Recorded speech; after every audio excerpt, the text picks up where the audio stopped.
মারবি রাখবি জয় ইচ্ছা তোহারা। এখন তুমি আমাকে মারবে না তুমি আমাকে রাখবে সে তোমার ইচ্ছা।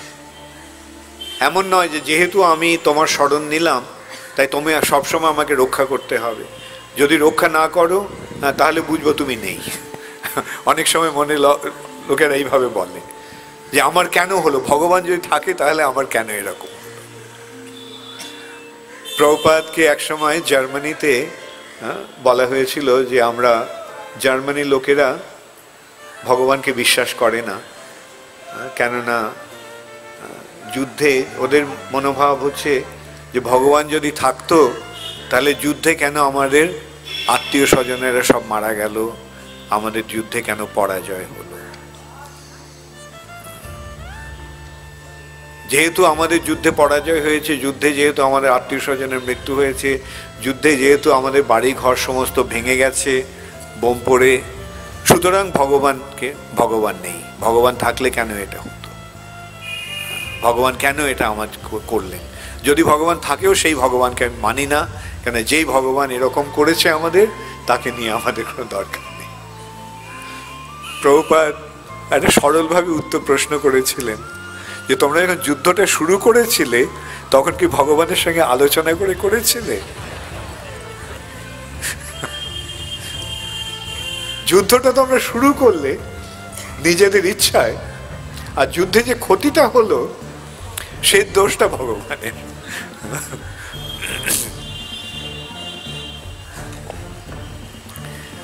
এখন সেটাই করতে হবে। আর ভক্তের মনোভাবটা কিরকম? মারবি রাখবি জয় ইচ্ছা তোহারা। শরণাগত হওয়া মানেটা কি? আমি তোমার হয়ে গেলাম, এখন তুমি আমাকে নিয়ে যা করবে তাহলে আমি সেটাই মেনে নেব। আমি যদি বলি যে তুমি আমার ভালোটাই কেবল করবে, খারাপটা করলে আমি তোমাকে মানব না, তাহলে কি আমি তার শরণাগত হলাম, না আমি আমার নিজের সত্তাটিকে বজায় রাখলাম? ভগবানের শরণাগত হওয়া মানে আমি তোমার কাছে দিয়ে দিলাম সবকিছু। আর ভগবান যে কিভাবে রক্ষা করবেন সেটা আমরা পরে আসব। তবে তার একটা দৃষ্টান্ত আমরা এইভাবে দিতে পারি যে আমাদের মনে হতে পারে যে ভগবান আমার কি ক্ষতি করছে,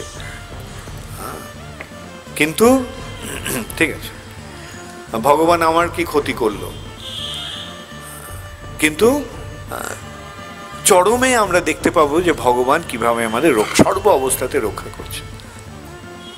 এটা একটা দেখুন, এরকম একটা দৃষ্টান্ত, কয়েকটা দৃষ্টান্ত আমরা এইভাবে দিতে পারি যে এক ভদ্রলোকের প্রচন্ড একটা ইম্পর্টেন্ট কাজ আছে, আর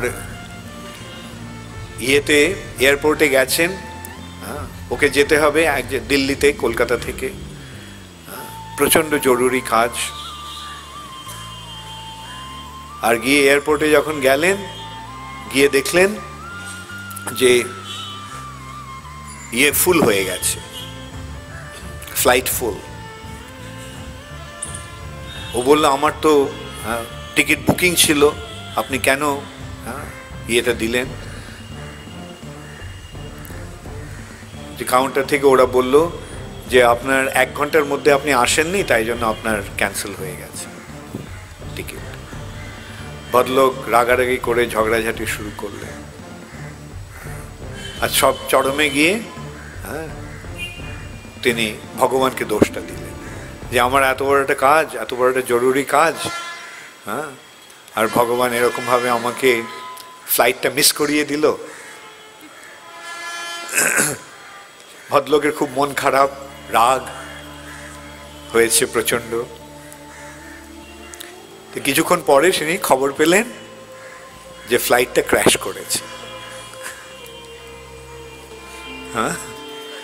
তো আপাত দৃষ্টিতে মনে হলো যে আমার কত ক্ষতি হলো, আমি ফ্লাইট মিস করলাম, কিন্তু চরমে গিয়ে আমি বেঁচে গেলাম।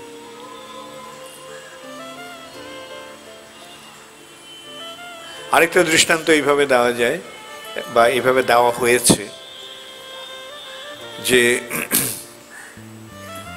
বেড়াল তার বাচ্চাটিকে কিভাবে এক জায়গা থেকে আরেক জায়গায় নিয়ে যায়, হ্যাঁ, মুখে করে নিয়ে যায়। কোন জায়গাটায় ধরে? ঠিক ঘাড়ের পেছনটাতে। আর সে বিড়ালের দাঁতগুলি কিরকম? অত্যন্ত ধারালো। আর এই জায়গাটা ধরছে যে জায়গাটা সবচাইতে সেন্সিটিভ। তো মনে হচ্ছে যে বিড়ালটা বাচ্চাটাকে যেন মেরে ফেলছে, কিন্তু আসলে কি করছে? এক জায়গা থেকে নিরাপদ স্থানে আরেক জায়গায় নিয়ে যাচ্ছে।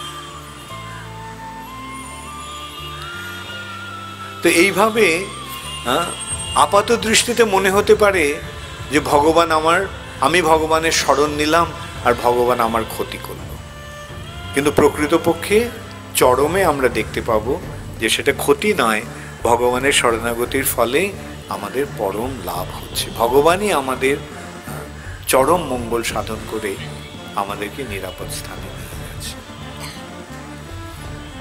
এরকম বহু দৃষ্টান্ত আমরা বিচার করে দেখতে পারি যে ভগবানের শরণাগত হলে কখনো কোনো ক্ষতি হয় না।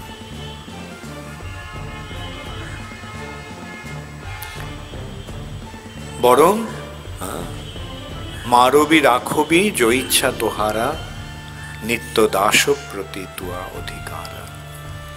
আর জন্মাওবি ময়ে ইচ্ছা যদি তোর, ভকত গৃহে জানি জন্ম হোক।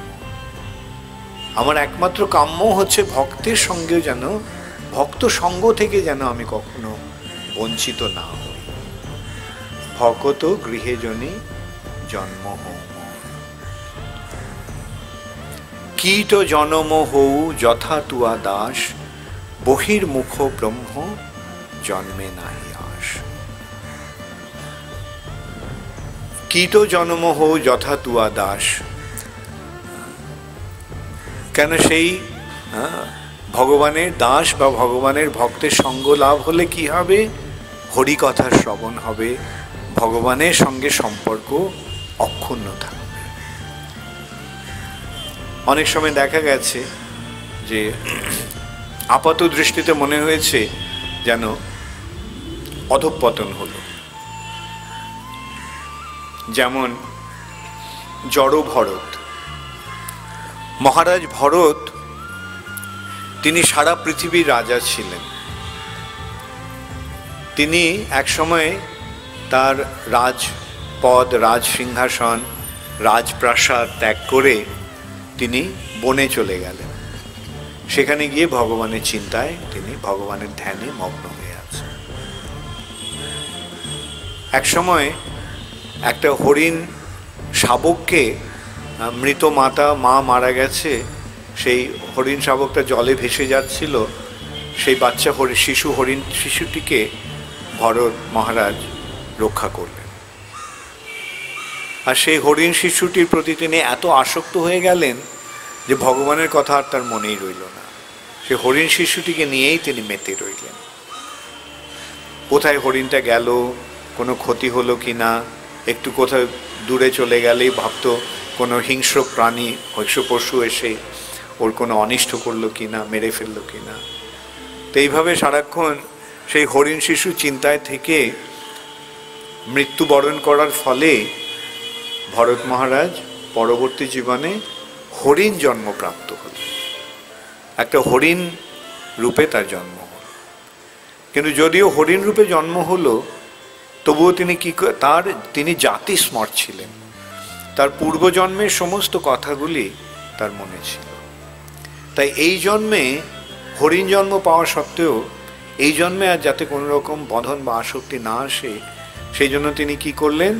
তিনি যে বনে যে যেখানে ইয়েরা থাকে, সাধুরা থাকে, সেখানে সাধুদের আশ্রমের কাছে গিয়ে তিনি থাকতেন। যদিও হরিণ, কিন্তু সে গিয়ে ওখানে সাধুদের কাছে ওখানে বসে থেকে সাধুরা যে হরি কথা বলছে সে হরি কথা শুনত। এবং তারপর সেই হরিণ জন্ম ত্যাগ করার পর, হরিণ শরীর ত্যাগ করার পর তিনি পরবর্তী জীবনে তিনি শুদ্ধ ভক্ত রূপে জন্মগ্রহণ করলেন, জড় ভরত রূপে। এইরকম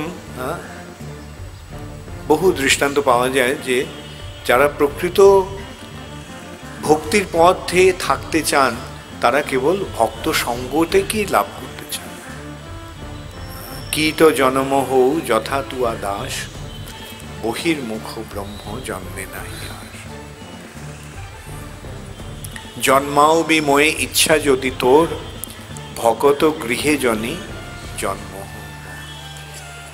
এরকম অনেক দেখা যায় যে যারা পশুজনি প্রাপ্ত হয়েছে, পশু শরীর প্রাপ্ত হয়েছে, কিন্তু তাদের আচরণ দেখে বোঝা যায় তারা পূর্বজন্মে ভক্ত ছিল, কোনো কারণে পশু জন্ম প্রাপ্ত হয়েছে।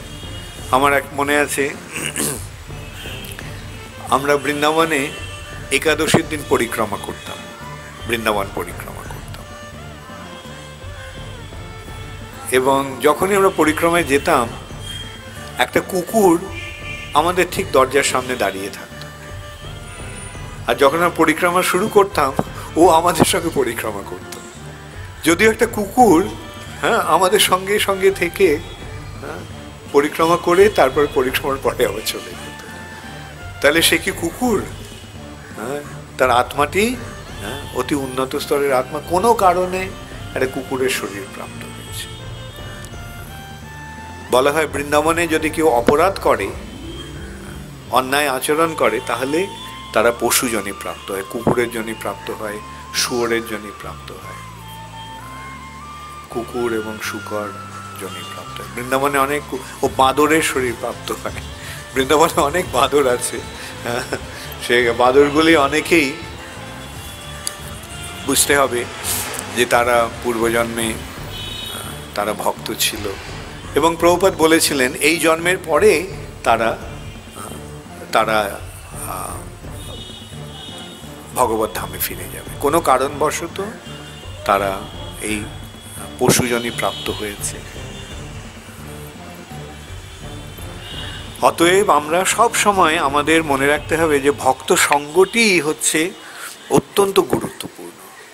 ভক্ত সঙ্গে থাকার ফলে আমরা ভগবত ভক্তির পথে অগ্রসর হতে পারব। কীট জনম হৌ যথা তুয়া দাস। সে যদি একটা কীট বা পতঙ্গ শরীরও যদি প্রাপ্ত হয়, তাহলেও সে এইভাবে ভক্ত সঙ্গে আধ্যাত্মিক উন্নতি লাভ করতে পারবে। আর ভক্ত কোন ভক্তের সঙ্গ করতে হবে? ভুক্তি মুক্তি স্পৃহা বিহীন যে ভক্ত। শুদ্ধ ভক্তের লক্ষণটি কিরকম?